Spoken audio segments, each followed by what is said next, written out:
cue from Dr. Duggal.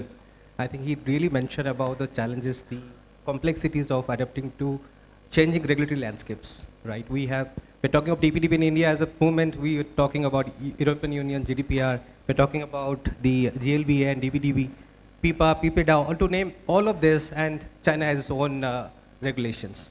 So addressing all these challenges across different landscapes is a bigger constraint for every business, and have to cater for these requirements. Further, as we kept hearing from Dr. Sandhu also, the emerging CI, the AI and the cyber landscapes, and also the biometrics to add on, the new regulations are coming up. Of course, many countries have already adopted, and this was clearly mentioned by Mr. Oswald during, and also Mr. Dr. Sahu also mentioned about this. And so, many countries are adapting to these changing regulations, and how we address these challenges is a difficult task for the legal fraternity. Because having any gap in this or being non-compliant attracts regulatory penalties, including lawsuits. Right. Secondly, we talk about the cross-border transactions.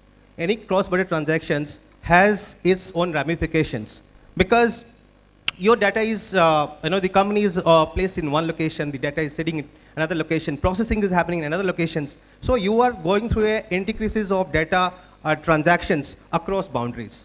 So that comes with a lot of challenges, because there is no standardization here. Secondly, we have heard about many countries the government has access to the personal data of the customers.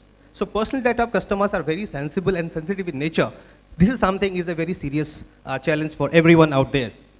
Third, I'll talk about the complexities which is involved in taking the user consent, because not all the users are okay to share the data across the boundaries. So this is a challenge. We'll talk about the cross-border transactions. Similarly, because of all these challenges that is coming up and this brewing up, the companies are required to have enhanced consumer protections and transparency. Wonderful. So consumer protection and transparency involves a lot of issues here. First, of course, we talk about DPDP also, we have consent management. Secondly, the data adaptability, the data protections, the data transfers, data portability, and third-party data transfers. All of these are involved, and companies need to really cater for these requirements.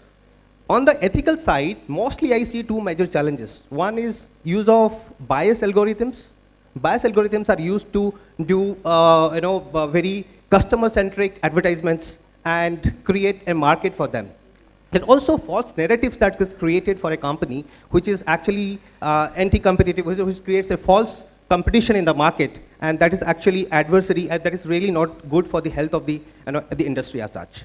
So these are two major submissions, I'll say, on the ethical side, and transparency is very much required. What data is consumed and what data is processed, and what consent that the customer is giving, and how the ethical practices are being adhered to in the data processing is something of paramount importance.